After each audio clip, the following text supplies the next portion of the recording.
Sobat Green, hari ini saya, Marta Tapina, editor dari Kata Data, sedang berada di COP29, Baku, Azerbaijan. Hari ini saya kedatangan beberapa teman-teman dari NGO untuk mau ngobrol-ngobrol nih, apa sih bahasan di COP, dan kemarin juga udah ada utusan-utus presiden yang datang ke sini dan bawa pesan dari Pak Prabowo. Kita bisa bahas lebih lanjut nih dengan teman-teman dari NGO. Sebenarnya what is interesting dan apakah ini ada implikasinya akan seperti apa, atau bagaimana ada hal-hal kritis yang bisa dilihat dari pidatonya presiden seperti apa? Langsung aja nih ngobrol. Hari ini ada Pak Tumiwa, ya. Masih deg-degan ya Pak ngobrol ya. Jangan bilang Pak dong. Mas Fabi Tumiwa, Director Executive Institute for Essential Services, betul? Yes. Iya, Reborn. And then ada Ibu, ada Mbak, ada Direktur Eksekutif Madani, dan ada Mas Iqbal Gamari, Forest Campaigner Greenpeace, betul ya? Nah, betul ya. Iya, ini pertama nih kita mulai dengan ngobrol soal COP29. Kan sebenarnya behind the scene kita udah ngobrol banyak, tapi boleh di-share lagi ke teman-teman Sobat Green. Ini sebenarnya COP29 kali ini sih, what is the main issues yang dibahas sih Pak Fabi? Boleh dong. Sebagai delegator ya? Mantan Indonesia. Tahun ini what's different gitu? Apa yang beda dari COP sebelumnya? Ya, jadi yang namanya COP itu singkatan dari Conference of Party ya. Jadi bukan COP orang nge-COP ya. Conference of Parties ya, ke-29 ya, itu kenapa disebut dengan COP29. Nah, ini adalah negosiasi tahunan untuk melaksanakan United Nations Framework Convention on Climate Change atau UNFCCC. Nah, ini sedikit supaya tahu konteksnya apa dan ngapain kita berunding gitu kan. UNFCCC itu disepakati di tahun 1992 itu pada saat KTT Bumi di Rio ya. Nah, lalu kemudian disepakati di KTT Bumi, tetapi sebagaimana konvensi PBB, maka negara-negara harus meratifikasinya. Nah, ratifikasi negara-negara itu terjadi lengkap ya sesuai dengan ketentuan UN. Terjadi 1994. Nah, jadi 1994 itu dinyatakan bahwa UNFCCC itu enter into force. Jadi berkekuatan hukum lah gitu. Nah, karena ini sebuah konvensi maka perlu dilaksanakan. Dilaksanakan karena ini berhubung negara-negara yang harus melaksanakan, maka melaksanakannya itu harus dibahas bersama-sama. Aturannya seperti apa, aturan main lah kira-kira seperti apa. Nah, disitulah dilaksanakan yang namanya Conference of Party, COP. Nah, COP pertama itu tahun 1995 di Berlin. Jadi 1 tahun setelah itu berkekuatan hukum, mulai itu berunding pertama 1995. Nah, kalau kita lihat tujuan dari UNFCCC COP itu adalah untuk mengendalikan laju emisi gas rumah kaca untuk mencegah pemanasan global dan perubahan iklim.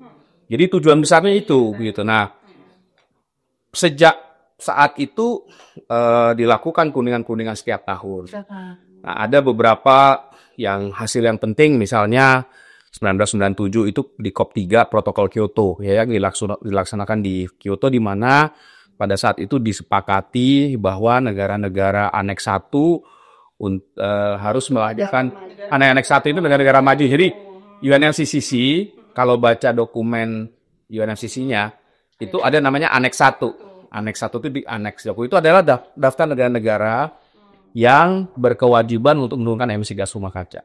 Gitu kira-kira ya. Jadi malah disebut dengan negara-negara Aneks 1. Itu biasanya negara-negara maju, negara-negara OECD ada banyak di sana. Nah, mereka harus menurunkan emisi gas rumah kaca. Nah, disepakati itu targetnya di Protokol Kyoto. Nah, kemudian setelah itu ada yang namanya Paris Agreement. Ya, tahun 2015 itu dilaksanakan, itu COP21 diselenggarakan di Paris. Ya, saya ingat dalam konteks Indonesia karena untuk pertama kalinya Presiden Jokowi, presiden kita juga hadir. Ya, sebelumnya kan Indonesia pernah jadi tuan rumah COP ya di Bali tahun 2009. Tapi yang setelah itu, 2009 itu di Copenhagen. Ya, jadi di sana ada yang namanya Paris Agreement yang disepakati ya. Jadi kita menyepakati. Nah, ini penting. Kenapa Paris Agreement penting? Karena untuk pertama kalinya kita sepakat dengan yang namanya target temperatur. Dunia harus berusaha mencegah kenaikan temperatur di bawah 2 derajat ya, dan bahkan mencapai 1,5 derajat. Ya, nah ini menjadi penting karena ini berdasarkan sains. Nah, tapi untuk melaksanakan itu agak berbeda dengan Paris Agreement di mana yang menurunkan emisi gas rumah kaca itu ada negara-negara Aneks 1. Di protokol Kyoto maksud saya. Di Paris Agreement itu yang menurunkan emisi tidak hanya negara-negara Aneks 1 tapi semua negara. Nah, berdasarkan prinsip common but differentiated responsibility. Jadi setiap negara itu diminta untuk menyampaikan mampunya berapa besar sih menurunkan emisi gas rumah kaca. Itulah yang kemudian kita kenal yang namanya nationally determined contribution atau NDC. Nah, itu kemudian dibahas, dirundingkan, dan lain sebagainya, sampai sekarang COP29. Jadi tiap tahun. Nah, kaitannya apa sih yang penting di COP29 ini? Nah, COP29 ini sebenarnya disebut sebagai COP untuk urusan duit, finance COP gitu. Kenapa? Nah, ini penting karena di Paris Agreement, salah satu yang membuat negara-negara berkembang, contohnya Indonesia dan lain-lain ya, sepakat untuk juga berkontribusi menurunkan emisi gas rumah kaca karena ada iming-iming. Dalam perjanjian iming-imingnya apa? Bahwa upaya aksi iklim, yaitu adaptasi dan mitigasi perubahan iklim, akan dibantu pendanaannya oleh negara maju. Di sana disebutkan negara-negara maju bertanggung jawab untuk memobilisasi pendanaan iklim $100 miliar per tahun sampai dengan 2020. Alhamdulillah sampai hari ini katanya nggak tercapai. Itu belum ada yang komitmen ya. Jadi yang harusnya kan itu udah diatur tuh Amerika berapa, Inggris berapa. Kayaknya belum ada yang menghitung. Nah, padahal target itu harus selesainya di tahun 2025. Jadi 100 miliar dolar itu 2020 tercapai, kemudian sampai 2025. Nah, 2025 itu kita harus ada kesepakatan baru. Nggak cukup karena 100 miliar dolar ini harus dinaikin dong gitu. Bahkan ada yang bilang 1.500 miliar dolar. Ada salah satu studi yang bilang, ya karena pada temperatur kita udah luar biasa naiknya sehingga butuhnya besar. Jadi kemarin Pak Hashim nih udah sharing nih, menarik karena ada beberapa poin sih, tapi mungkin kita jump ke forest ya, karena sepertinya itu jadi salah satu highlightnya juga. Ada janji 12,7 hektar reforestasi, tapi kemudian memang ini banyak dimaknai dan Pak Hashim juga sebenarnya tidak menafikan bahwa ada kaitannya dengan food estate, ya. Ya ini salah satu cara untuk bargainingnya gitu, bahwa forestnya kita reforestasi deh yang udah rusak nih gitu, tapi we need this pangan lah gitu. Tapi buat Mbak Nadia, is it a win-win solution yang bisa diterima? Ya, mungkin sebelumnya gini, jadi kan kalau Indonesia itu berapa tahun belakangan sebelumnya ini memang sampai sekarang sih masih di emisi terbesarnya itu adalah dari sektor hutan dan lahan ya, dari sektor volume itu namanya. Dan itu memang kontribusi emisinya paling besar. Makanya juga kalau di dalam dokumen komitmen Indonesia yang tadi disebutkan, itu juga porsinya yang paling besar untuk harus menurunkan emisi. Nah, tapi kemudian dari tahun ke tahun, ini memang sudah berkurang emisi dari deforestasi, namanya dari perbudulan hutan. Karena memang harus dijaga hutannya. Nah, yang naik itu adalah dari sektor energi. Ini nanti mungkin dari Mas Timbal ya. Iya, tambah ya tambah besar gitu emisinya di situ. Nah, tapi memang kalau Indonesia karena kita itu kan adalah negara yang punya hutan hujan rainforest ketiga terbesar dunia. Jadi si hutan ini memang perlu dijaga untuk paru-paru dunia gitu. Jadi yang perlu tuh nggak cuma Indonesia aja, tapi seluruh dunia gitu untuk menjaga hutan ini gitu. Nah, jadi makanya banyak program dari seluruh dunia juga dan untuk dalam konteks negosiasi ini banyak yang memang ingin mempertahankan hutan dari Indonesia ini gitu di situ. Nah, artinya memang yang paling utama yang harus dilakukan oleh Indonesia adalah untuk mencegah deforestasi lebih jauh. Nah, pemerintah Indonesia sebenarnya juga sudah punya rencana itu, punya dokumen yang namanya atau strategi yang namanya Net Sink Volume. Jadi itu yang Net Sink Volume 2030 gitu. Jadi nanti itu rencananya. Jadi ceritanya tuh tahun 2030 tuh udah net sink gitu. Jadi yang emisi yang dikeluarkan sama yang diserap itu udah net sink dari sektor volume gitu, dari yang hutan itu udah harus dihentikan. Nah, dan di situ kalau dari dokumen ini kalau hitung-hitungannya rumit ya, tapi ini gampang ya aja. Jadi itu harus dihentikan yang jelas ya. Nah, di dokumen itu juga dikasih yang namanya kita nggak boleh ada jatah lagi sebenarnya untuk melakukan penggundulan hutan. Nah, padahal kan katanya kita lagi negara membangun nih, kita kan membangun ya, harus ada pembangunan infrastruktur, ada juga mungkin niat untuk kalau menjadi lumbung pangan gitu kan, dan membuka perkebunan baru, atau mungkin harus bertransisi secara energi gitu, ada transisi energi menuju pola pemakaian energi yang lebih ramah lingkungan untuk transportasi misalnya atau untuk power sector untuk listrik gitu. Nanti kan makanya dan kita punya sumber daya tambang ya juga cukup luas gitu di sini yang cukup banyak ya. Yang sekarang karena emang ada program untuk transisi energi, ada pembukaan juga untuk tambang-tambang baru gitu.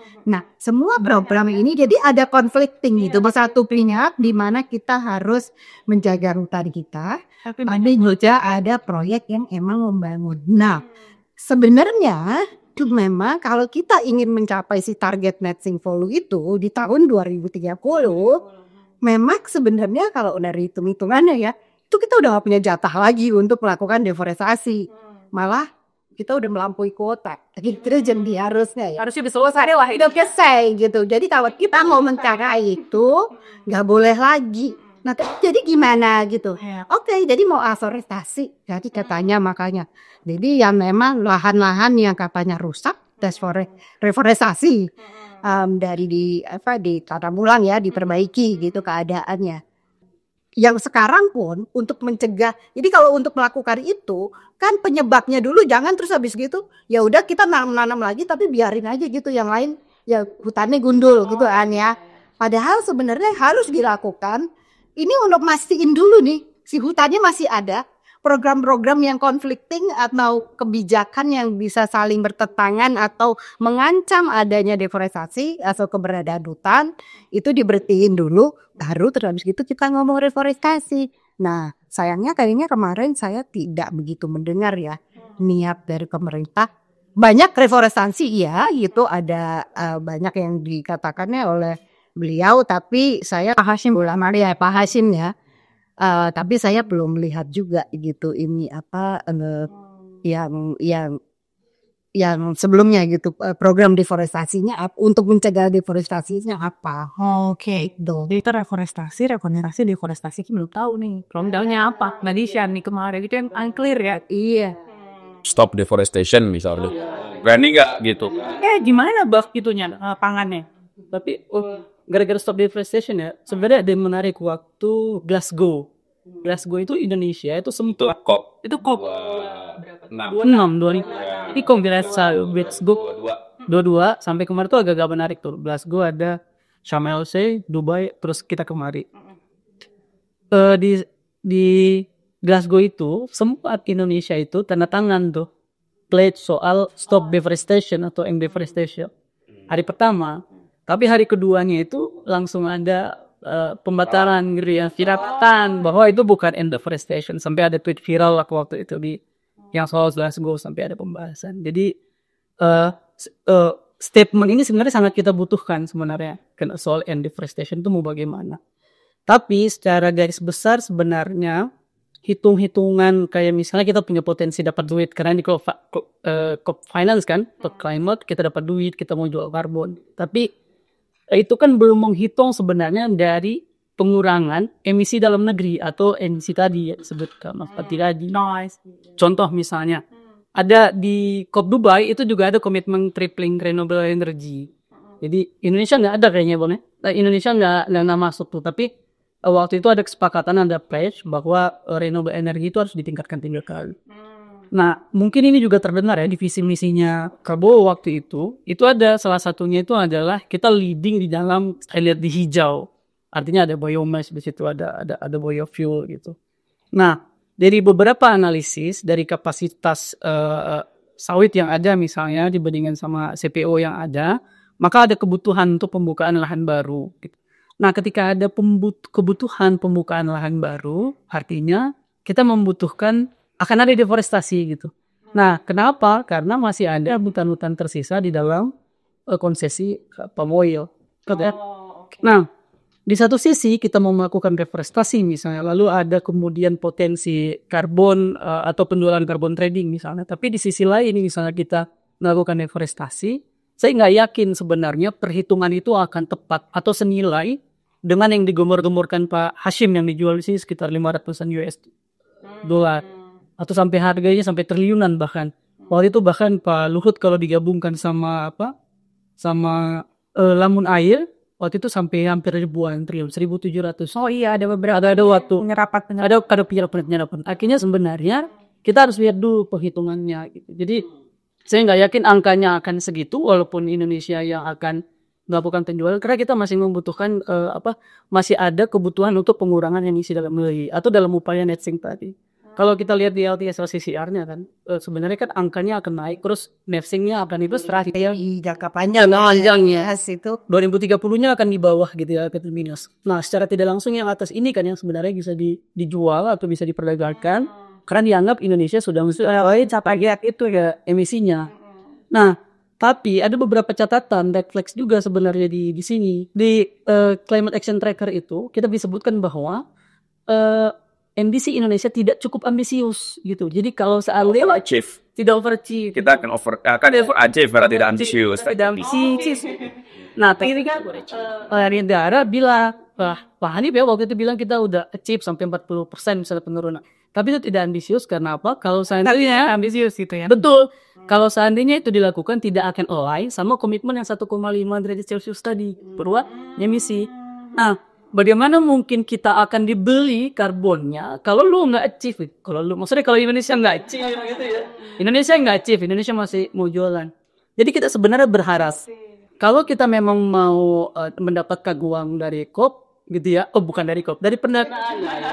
Kayak gini, di Paris Agreement itu kita ngomongin pasal 9.3 itu memang disebutkan bahwa Aneks 1 itu harus memberikan uang kepada Aneks 2 untuk membantu. Ya. Lalu kan orang akan berpikir bahwa carbon trading adalah climate finance. Sebenarnya enggak gitu. Karena kan dia ada mekanisme yang lain. Iya. Nah, seharusnya kalau Indonesia gitu ya, kalau kita adalah negara terdampak, kita vulnerable gitu ya. Lu minta aja uangnya gitu. Jadi paksa negara-negara aneksasi ini nggak perlu jual negara maju ini untuk membayar karena hutang-hutang atau dosa-dosa lingkungan masa lalu mereka itu paksa dulu.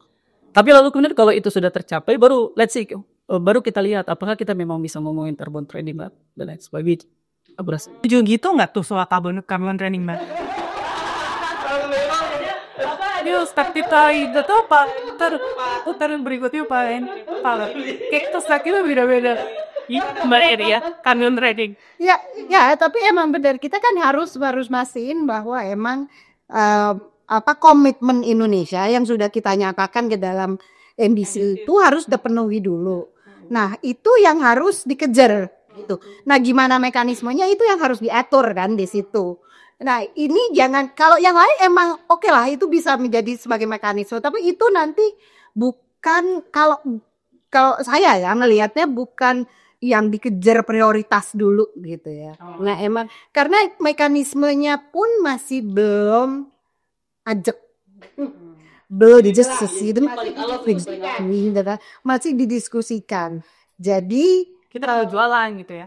iya, jualan tapi kan belum ada banyak hal yang masih belum jelas gitu di situ bagaimana nanti benefit sharingnya. Itu kan hutan itu kan nggak cuma hutan terus habis gitu bisa dijual sama siapa aja kan. Di hutan itu kan ada biodiversity, ada selain pohon ya ada masyarakat yang di situ, yang tinggal di situ. Yang selama ini yang tinggal dan menjaga hutan siapa? Masyarakatnya kan. Nah, masyarakatnya kemudian mendapat apa? Mendapat di situ. Nah, hal yang kayak gitu yang harus diperjelas. Iya sih ya.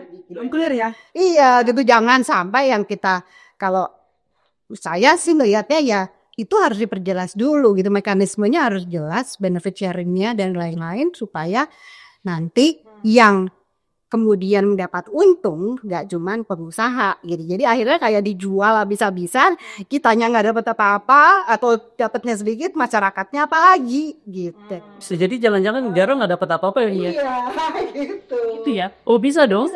Bisa banget saya. Kalau kemudian bisa banget. Ini aku nggak tahu ya memprediksi, ini kan memang dianggap sebagai Article 6 di carbon trading tuh jadi isu paling salah satu ya Artikel 64 itu ya dan Sepakati kan. itu yang bahas sepakati. Kemarin. Tapi Anda CME-nya belum disepakati di sana kayak bagaimana kesepakatan tadi belum gitu. Tapi yang paling penting uangnya kemana? Yang paling penting dua sebenarnya. Dia direct ke indigenous people-nya gitu ya, ke dan lokal community yang menjaganya. Itu yang pertama. Yang kedua, negara mendapatkan apa? Karena kalau seandainya dia diberikan kepada pasar, corporate yang jual beli, lalu uangnya akan jadi apa? Dan perlu diingat bahwa uang yang dihasilkan dari carbon trading juga harus mendorong aksi-aksi mitigasi. Dan termasuk pencapaian isu ya. Ya, dan benar-benar secara real menurunkan emisi. Kalau misalnya offset, bukan offset mungkin ya kalau per sektor masih bisa ya. Atau kalau saya lihat sektor gitu ya. Tapi kalau misalnya kalau industri di offset sama hutan gitu, terus nanti it's not real emission gitu yang diturunkan, itu cuman hanya puker guling gitu kan jadinya. Jadinya begitu. Itu kan ya, apakah kemudian nanti bisa align dan bisa mencapai 1,5 derajat Celcius itu ya. Sebenarnya karena nyarinya realnya itu ya. Iya betul. Dijual akhirnya sebetulnya 1,5 itu harusnya lebih. Tapi mungkin Pak Fabri punya tenaga. Udah gitu coba tanya ini gimana ceritanya, apakah target energi Indonesia sudah align sama OECD misalnya? Jadi tadi ada beberapa dimensi kalau mau di unpack gitu ya. Jadi yang pertama kita harus lihat tujuan konvensi itu apa sih? Konvensi perubahan iklim, kita kan balik ke sana. Kan yang diratifikasi Indonesia itu konvensi perubahan iklim. Artinya kita sepakat dengan tujuannya. Tidak saja UNFCCC, tapi kita meratifikasi Paris Agreement. Undang-Undang 16 tahun 2016 tuh. Ya. Paris Agreement itu jelas kan? Target membatasi kenaikan temperatur global di bawah 2 derajat dan musim mencapai 1,5 derajat. Jadi itu yang harus menjadi tujuan semua negara, termasuk Indonesia. Kita ratifikasi. Jadi yang harus dirapukan pertama kali adalah memastikan bahwa aksi mitigasi kita selaras dengan target Paris Agreement itu. Nah, caranya apa? Di NDC itulah yang kemudian dijabarkan, dan kan logika berpikirnya begini. Emisi itu dihasilkan dari aktivitas ekonomi apa sih? Karena emisi itu dari aktivitas ekonomi. Kalau kita tidur aja mungkin sedikit banget emisinya. Tapi karena ada aktivitas ekonomi, misalkan ya hari ini nih kita wawancara begini, ada listrik yang dipakai, ada rimnya, ya kan? Lah itu ada kalau sumber listriknya dari energi fosil, ada emisi yang dikeluarkan. Kita datang ke sini, ke tempat ini dari hotel. Tadi saya dari mana tuh naik taksi ya, kemari ke hub itu naik bus. Untungnya taksi saya tadi electric vehicle. Busnya juga electric bus ya. Tapi kalau kita pakai mobil kan ada bahan bakar yang dibakar, ada emisi yang dihasilkan. Nah, jadi yang harus diketahui sebenarnya emisinya itu berasal dari mana sih? Oke, kalau dari Indonesia tadi sudah disebutkan. Yang gede itu dari Volu. Kemudian kedua sektor energi yang akan catching up setelah 2025 lebih tinggi daripada Volu karena kita banyak bakar batu bara. Ya, lalu sektor lain tuh ada pertanian, ada sampah, ada industri dan lain. Nah, jadi kita harus punya rencana menurunkan emisi gas rumah kaca setiap sektor sesuai dengan proporsinya untuk selaras dengan target Paris Agreement. Nah, kami ngitung nih. Tadi Iqbal nyebut-nyebut soal Climate Action Tracker. Kebetulan, ya saya tuh yang ngerjain Climate Action Tracker untuk Indonesia. Ya, jadi kita bikin laporannya. Jadi kalau hitungan kami, misalnya, karena acuan Climate Action Tracker itu 1,5 derajat. Jadi kalau kita lihat, kalau fair share Indonesia ingin mencapai 1,5 derajat, maka emisi pada tahun 2030 itu harusnya antara 850 sampai 900 juta ton. Gitu loh. Nah, ya jadi harus segitu. Kalau kita lihat LTS ya, long term strategy dokumen itu emisi kita masih tinggi 2030. Ya, jadi kalau kita lihat ini artinya apa? Artinya NDC hari ini, kalau kita bicara enhance NDC yang disampaikan 2022 kemarin, itu masih belum selaras kan? Artinya kita harus naikin lagi tuh niat kita untuk menurunkan emisi gas rumah kaca dari sektor-sektor itu. Nah, di sini menjadi penting. Kenapa? Karena kalau kita sudah menurunkan, melakukan dengan sebaik-baiknya, ya misalnya kalau di energi ya kita mengganti energi fosil dengan energi terbarukan, ya jadi emisinya lebih rendah. Nah kalau kita udah melakukan semua upaya itu, ternyata masih belum memenuhi nih yang seharusnya kita lakukan gitu ya. Misalnya ini pada level pelaku ekonomi kalau kita bicara siapa yang punya pembangkit listrik lah, misalnya gitu ya.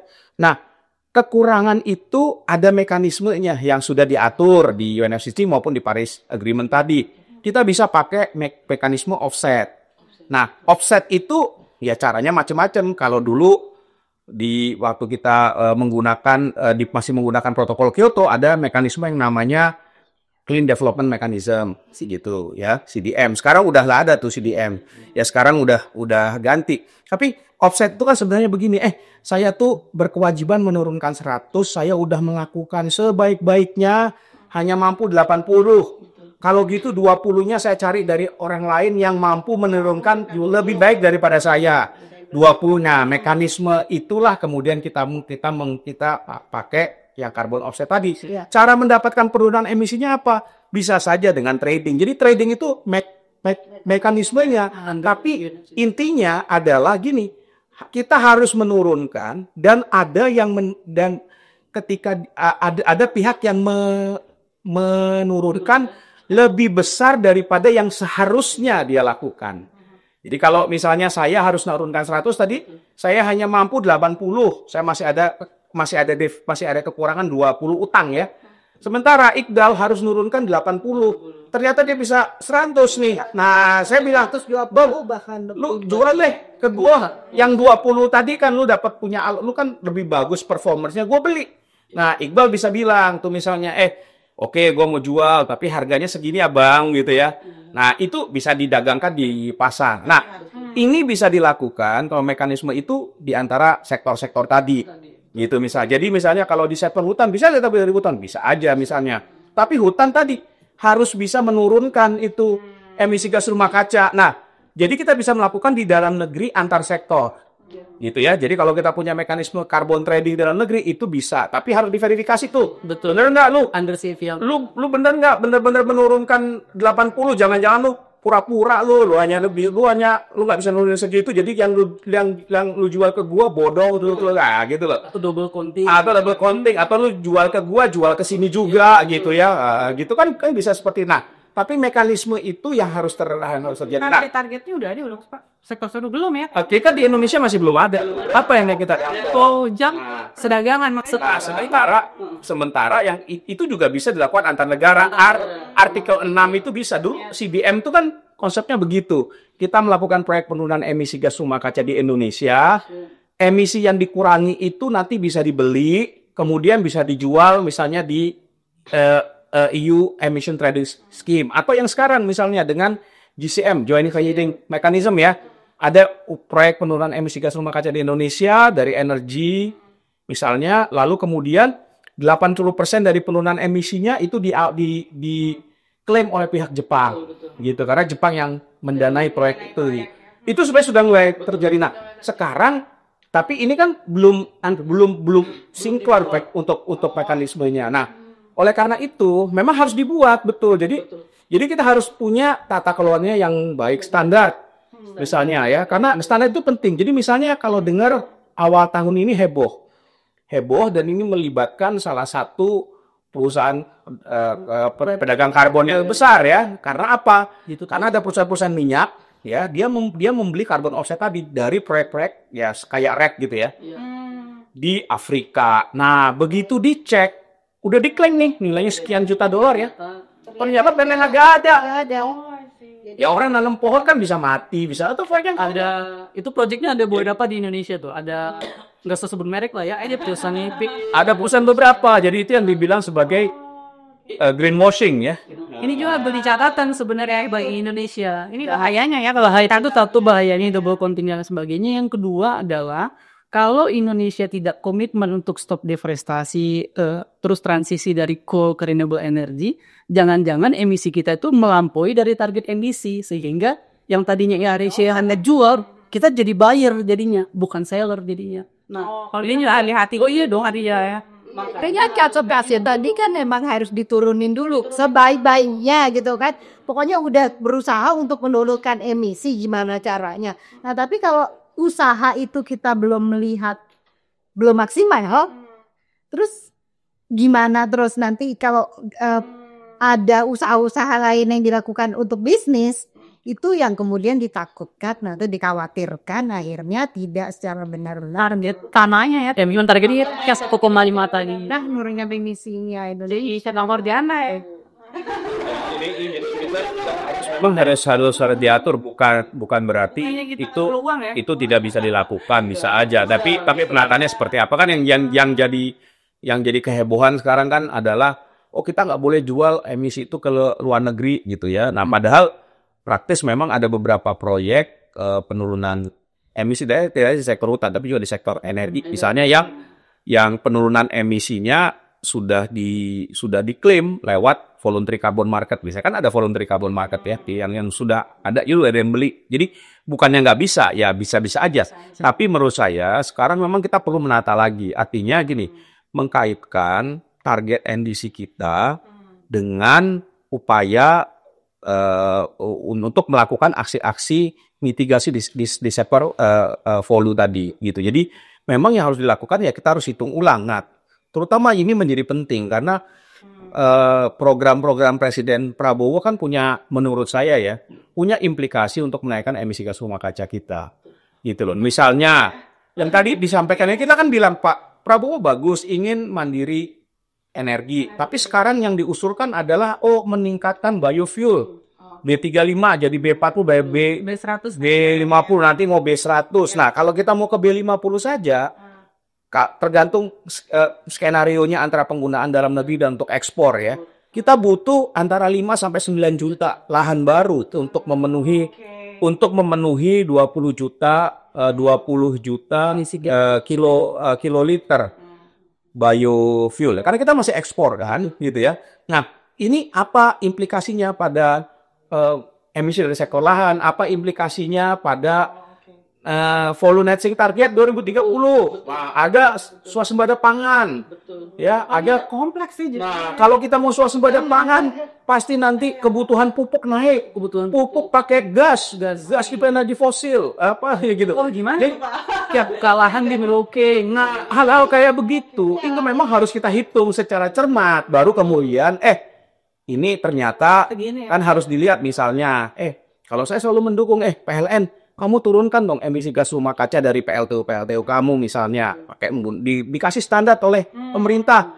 PLN ternyata saya hanya mampunya sekian karena kalau nggak terlalu ekonomis gitu. Misalnya dibuat internal carbon trading gitu, tapi yang dipasok misalnya dari geothermal itu. dari yang lain. Nah, itu bisa tahu. Jadi tidak berarti kita nggak bisa melakukan trading itu. Cuma sekarang harus ditata dengan baik sehingga nanti benar bahwa kita nanti gini dianggap karbon kredit kita tidak kredibel Credible di pasar. Loh, bilang di pasar. Jadi kelasnya bukan kelas premium, ngapain dapat harga murah? Betul. Itu loh. Tapi counternya Pak Prabowo kemarin kan lewat narasinya yang dibawa sama Pak Hashim kan ada berkata tuh ya. Sepertinya kan diplomasi hijau ya. Kelihatan bahwa itu ada 75 gigawatt transistor energi terbarukan 2040. penambahan energi terbarukan, kemudian ada CCS US walaupun itu masih conflict with Sunbreaking ya, pro kontra dan lain sebagainya. Kalau lihat dari situ, itu kan seperti jawaban sebenarnya. Saya mau buka lahan buat beberapa project sebenarnya, and then saya mau jawab nih. Saya punya project juga nih, project hijau. Ya hopefully kayaknya kan seperti itu kan ya. Hopefully ini bisa mengcounter apa yang pembangunan yang kayaknya produksi emisinya bakal gede gitu. Dengan ini gitu kan ya, sebenarnya seperti itu kayaknya sih narasinya gitu.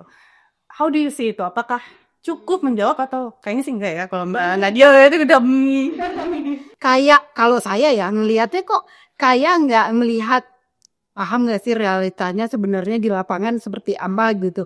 It's so complex gitu sebenarnya gitu. Nggak bisa diselesaikan dengan gampang reforestasi, gampang dengan CCS, gitu, gampang dengan apa yang lainnya gitu, terus dengan menanam biofuel, bekal lumbung pangan, semua itu yang dilakukan itu ada implikasinya gitu. Jadi kalau misalnya kalau nggak ada gitu dulu, itu gue lihat, oke, ini sebenarnya yang selama ini jadi masalah apa sih gitu.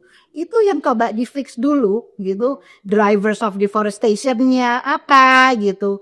Yang terus yang membuat kenapa terus juga mungkin kalau ngelihat dari segi ekonomi ya, apa yang membuat ekonomi kita selama ini susah tumbuh gitu. Bagaimana sistemnya yang tidak jalan. Yang terus akhirnya juga bagaimana kesenjangan ekonomi juga makin besar gitu. Itu yang harus dilihat dulu dan coba di fix, bukan dengan kayaknya solusi-solusi yang wah dan terus nanti malah takutnya malah memperbesar masalah gitu, sementara yang solusi problem intinya tidak di solve tapi mencari jawaban baru ngambil dari situ. Nah itu sih yang penting gitu, kayak misalnya kalau renewable energy ya emang ya karena saya urusannya lahan ya itu ya yang paling masalah terbesar adalah pada saat bergantung pada atau melihat bioenergi itu dengan sistem apalagi kalau monokultur gitu itu kemudian menjadi solusi gitu large scale gitu, karena itu akhirnya bisa mengancam keberadaan hutan juga gitu lah. Sebenarnya tata kelola sawitnya sendiri gitu, karena kan kalau di Indonesia sawit ya, kalau di negara lain ada bioenergi lain gitu juga udah banyak masalah gitu sebenarnya. Nah itu yang harus di solve dulu gitu, harus dicari solusinya dulu gitu loh kalau dia makalah itu, supaya nanti kalau ingin menerapkan blending fuelnya yang B35 sekarang jadi B40 dan segala macam itu dan seterusnya, itu bisa atau enggak sih sebenarnya itu harus dikaji dulu. Kalau pengusaha aja kemarin saya ngobrol, mereka aja dia mau terus ada semdimsa orang enggak iya pengusaha sawitnya pun ya misalnya itu rata duhalnya banyak kan buat di sini ya. Jadi buat kalau pengusaha sawit semua produknya diambil dalam negeri kan bisa ekspor. Ada kalau jual ekspor harganya kan sih beliau. Nggak menguntungkan lah buat dia ngambil kan nggak. Yang mungkin harus didorong kan kalau ekspansi yang jelas itu udah nggak bisa. Itu kalau misalnya emang kebutuhannya untuk ekspansi itu udah nggak bisa. Kita kemarin juga bikin riset berapa menentukan untuk cap sawit menurut daya dukung daya tampung seluruh Indonesia gitu. Nah dan dari riset tersebut emang kita nggak punya daya dukung daya tampungnya, emang nggak ada ruang lagi gitu untuk membuka pembakaran lahan gitu lebih jauh. Ini udah selesai sebenarnya di kehutanan ya. Iya, bisa kalau kalau emang mau harus meningkatkan produktivitas gitu kan, diversifikasi itu ya, mayoritas itu ya asik. Yang di mana perusahaan bisa gitu, tapi kan smallholders kita juga banyak gitu sekarang.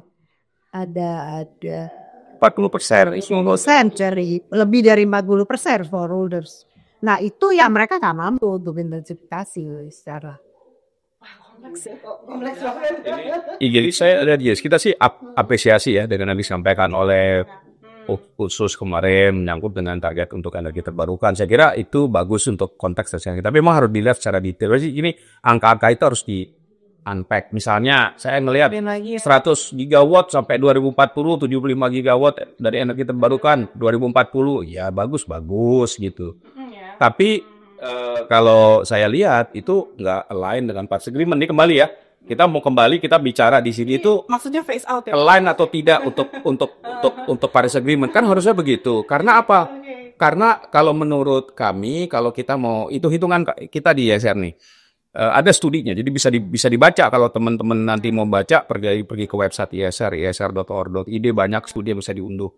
Yang kita lihat misalnya kalau mau konsisten dengan kesepakatan yang di COP tahun lalu di Dubai ya, yang tripling renewable energy capacity by 2030, kemudian doubling energy efficiency, maka hitungan kami itu kalau Indonesia mau ngikutin itu, maka sampai pada 2030 itu kita harus bangun kapasitas energi terbarukan itu kira-kira hampir 100 gigawatt. Nah, hampir 100 gigawatt. Nah, padahal itu tadi 100 gigawatt tujuannya 75 sampai 2040. Tapi ini 2030. Karena kita mau 1,5 derajat ya, 1,5 derajat. Nah, kan orang bilang, oh 100 gigawatt, orang sekarang aja kita listriknya kelebihan gitu kan. Kira ngomongnya gitu kira-kira. Nah, itu bisa sebenarnya. Jadi, tapi konsekuensinya itu gitu. Nah, tapi ini menuntut yang namanya di sisi yang lain, energi fosilnya harus dikurangi. Kita nggak hanya bisa bangun renewable kalau energi fosilnya nggak dikurangi. Sama, kita mau lakukan afforestasi, tapi deforestasinya nggak dikurangin gitu loh, penyebab emisinya. Jadi kita harus mangkas tuh si energi fosilnya berapa. Kalau dari hitung-hitungan kita 2030 itu paling nggak 9 gigawatt PLTU yang harus dihentikan. Nah itu kemudian kita bisa lebih besar lah masuk energi terbarukan. Ya katakanlah dia nggak 100 giga, tapi hitungan kita bisa sampai 60-70 giga. Ya, dan itu cukup baik. Artinya ceritanya itu belum komplit yang disampaikan itu. Yang kedua ada CCS, CCUS.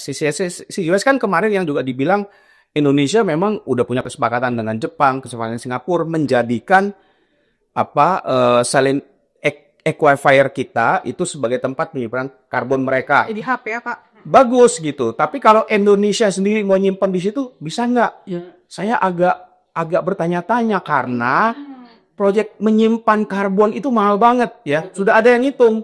Itu paling tidak setara dengan $100 per ton CO2. Walaupun ada yang bilang oh di Indonesia bisa $40 per ton, tapi belum ada proyeknya kan. Nanti kita akan lihat gitu. Nah, jadi di balik semua itu ada yang namanya keekonomian. Nah, menurut saya ini menjadi penting agar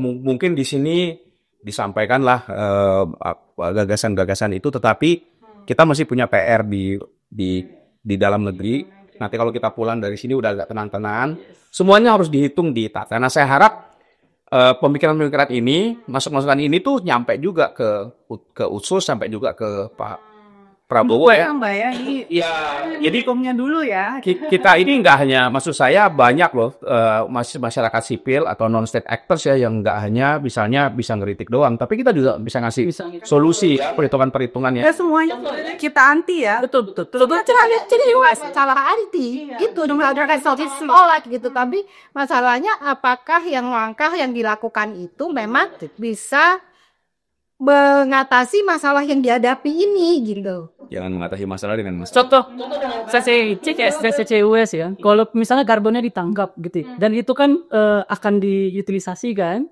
akan disuntikan ke sumur-sumur lama.